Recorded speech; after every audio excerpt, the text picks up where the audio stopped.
안녕하세요. 저는 지난 10년간 시어머님의 폭언 및 고부 갈등 등으로 인해서 고통받고 있습니다. 처음부터 시어머님이 저를 좋아하시지 않는다는 건 이미 잘 알고 있었지만 그래도 결혼을 해서 가족이 되었고 제가 몸이 조금 고단할지라도 마음이 조금 덜 편할지라도 제가 좀 더 노력하면 적어도 원만한 관계로서 지낼 수 있겠지 하는 마음으로 살아왔네요. 결혼 전에는 제가 너무 말라서 애도 못 낳겠다고 싫다시던 분이 제가 스트레스성 폭식, 음주 등으로 살이 찌기 시작하자 갖은 압박과 외모 비하 발언을 서슴지 않았고 한 번은 사랑니 상태가 너무 좋지 않아 대학병원에서 발치를 하게 되었는데 사랑잎에서 먹는 게 불편하다고 말씀드리니 어머 듣던 좀 반가운 소리네. 이번 기회에 다이어트 좀 하렴. 며칠이 지나고 어머니께서 모임에 같이 가자고 하시더군요. 저는 관계를 개선해보고자 시어머님과 함께 모임에 참석하였습니다. 하지만 돌아오는 건 저를 향한 비아냥이었습니다.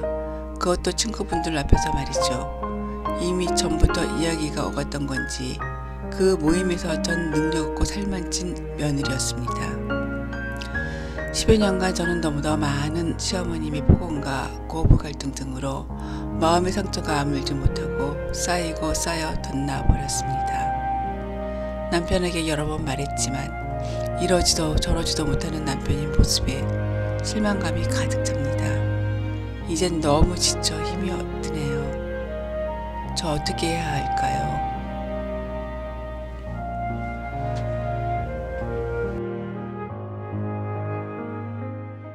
먼저는 이분에게 토닥토닥 위로를 보내고 싶어요. 얼마나 그동안 마음고생이 많았을까 안타까운 마음입니다. 우리 시어머니들은 다 왜 이렇게 갑질을 할까요? 며느리가 그렇게 만만할까요? 하긴 뭐 만만하지 않아도 똑같은 시어머니들이 굉장히 많은 것 같아요. 그런데 순하고 착한 며느리들을 얻은 시어머니일수록 그게 더 심한 사람들이 많다라는 거 참 문제인 것 같다는 생각이 듭니다. 나는 왜 이 문제를 해결하지 못하고 이렇게 살아갈까 이런 생각을 스스로도 하고 있을 거라고 생각이 돼요. 나도 이제 그만 있고 좀 편안해졌으면 좋겠다라는 생각도 분명히 할 거라고 생각이 듭니다.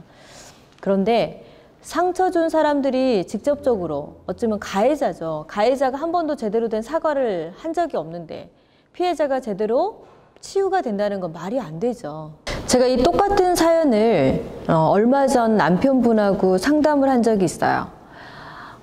시어머니와 본인의 어머니죠. 어머니와 아내가 둘이 싸웠대요. 결혼 초에 말이죠.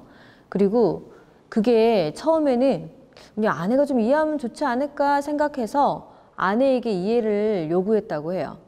그런데 아무리 생각해도 자신의 엄마가 잘못한 건 맞으니까 나중에 엄마에게 우리 아내에게 사과해달라라고 얘기를 했대요.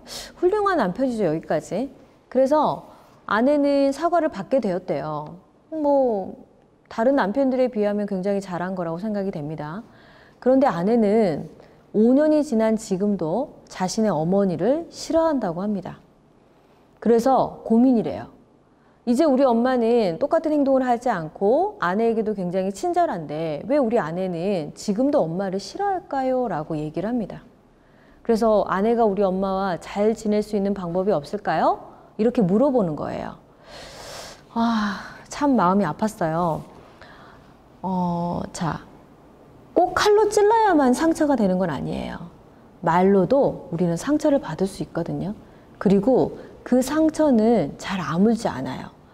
우리가 몸에 난 상처는 꼬매고 약을 발라서 치유를 할 수 있지만 마음에 난 상처는 실은 쉽게 치유되지도 않고 제대로 된 약을 발라본 적도 없습니다. 억울함과 화, 이 모든 것들이 쌓여서 이 시간들이 흐르고 있는 중이죠. 그러면 상처가 치유된 적이 없기 때문에 그 상처는 골마 터졌다 이렇게 표현할 수도 있을 정도예요. 왜 우리는 그 상처를 자꾸 시간이 지나는데도 잊혀지지 않고 상처가 치유되지 않을까요? 이 머리에 남는 게 아니고 마음에 남기 때문입니다. 그리고 남편들은 눈치로 알 수 없는 문제들이 생겨나고 있어요. 시어머니는 겉으로는 아내에게 사과를 하고 아들 앞에서도 미안하다, 다시는 안 그렇겠다라고 얘기를 해서 문제가 끝나고 종료된 것 같지만 아내는 아마 시댁을 갈 때마다 불편했을 거예요. 어머니가 꼭 말로만 상처를 주셨겠어요? 눈치를 주고 뭔가 눈치를 주면서 뭔가 차갑게 대하고 이런 행동들을 계속했을 확률이 높아요. 이 사연처럼 말이죠. 그때 그 남편분에게 제가 드린 솔루션은요. 첫 번째는 당분간 시댁에 가지 말라고 했어요. 본가에 가지 말고 조금 거리를 두고 시간을 두라고 했습니다. 왜냐하면 치유라는 건요. 가해자를 계속 만나면서부터는 치유가 될 수 없어요. 조금 시간을 두고 아내의 상처가 조금 아물 때까지 기다려주는 게 굉장히 중요한데 이런 절차가 하나도 없는 상태에서 계속 가해자와 피해자를 만나게 하는 상황이라는 거죠.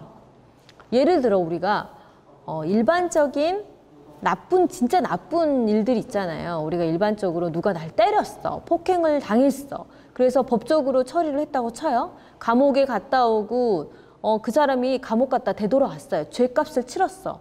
그러면 피해자인 입장에서는 그 사람을 다시 만나는 게 막 저 사람은 이제 죄값을 치렀으니까 난 너무 편해 막 이래요? 절대 그럴 리 없잖아요. 다시 봤을 때도 절대 편안하지 않거든요. 그거랑 상황이 똑같아요? 제가 어제 어떤 남편분에게 이런 얘기를 했어요. 시어머니가 며느리에게 계속 폭력적인 언어를 쓰는 상황이에요. 근데 아내에게 어떤 상황이냐면 남편은 이 정도는 이해하고 넘어가도 되지 않나? 이런 생각을 한다고 하더라고요. 제가 이렇게 표현을 했습니다. 지나가던 어떤 모르는 사람이 자신의 아내를 때렸어. 그럼 여러분 어떻게 할 거예요? 당연히 내가 몸이 아무리 약할지라도 그 사람이 너무 강할지라도 수단과 방법을 가리지 않고 아내를 보호하려고 하고 또 아내를 지키려고 하겠죠. 당연하지 않아요? 제가 이거 질문했을 때 모든 남편들은 당연하다고 얘기해요. 자, 보세요. 여러분이 아니었으면 우리는 여러분의 어머니, 시어머니에게 이렇게 이상한 소리, 나쁜 소리, 화살 같은 소리를 들을 이유가 없어요. 무슨 얘기냐? 우리에게 시어머니는 낯선 존재라는 거죠. 낯선 존재가 남편을 만났다고 해서 갑자기 듣지 않아야 될 소리를 계속 듣고 있다고 생각해봐요. 그럼 지금 모르는 사람한테 계속 화살을 맞고 있는 중이잖아요.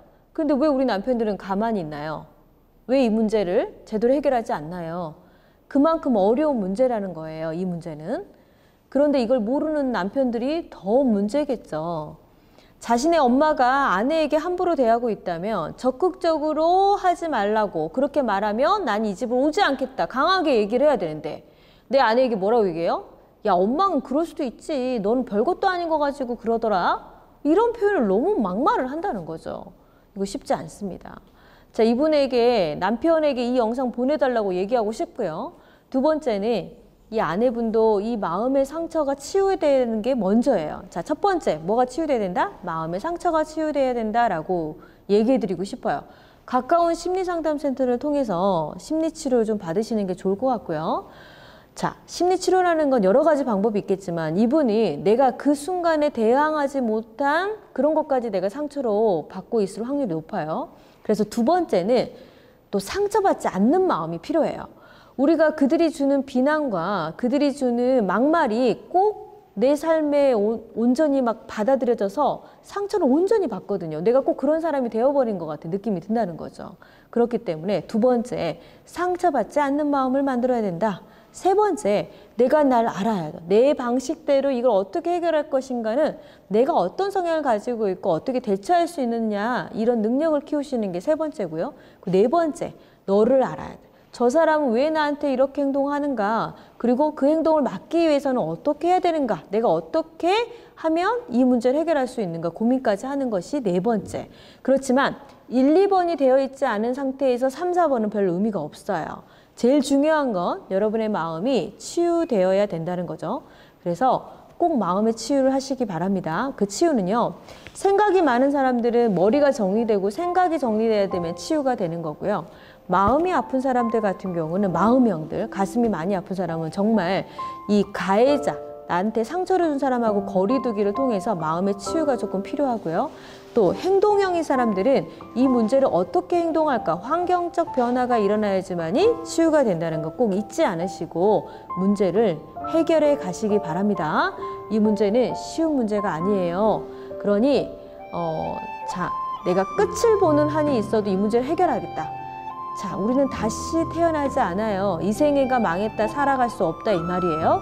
그런 여러분의 인생에서 힘든 일이 있거나 여러분이 지금 이 문제를 해결하지 못하면 숨을 쉴 수 없을 만큼 힘들다, 우울하다 이렇다면 이 문제는 죽고 사는 문제이기 때문에 꼭 해결하고 넘어가시는 부분이 필요합니다. 그게 이혼이라 할지라도 말이죠. 내가 이혼을 해서라도 내 행복을 찾을 수 있다면 그게 정답이에요. 이혼을 두려워하실 필요가 없어요. 물론 이혼을 하지 않은 제가 그런 말을 하면 안 된다고 생각을 합니다. 그래서 저는 최선을 다해서 이혼하지 않을 방법을 여러분들에게 알려드리고 있지만 정말 아니다 싶은 경우도 있어요. 자, 살아가는 것도 용기가 필요하고요. 이혼하는 것도 용기가 필요합니다. 여러분에게 용기를 심어드리고 싶어요. 당신은 할 수 있습니다. 정다운이었습니다. 감사합니다.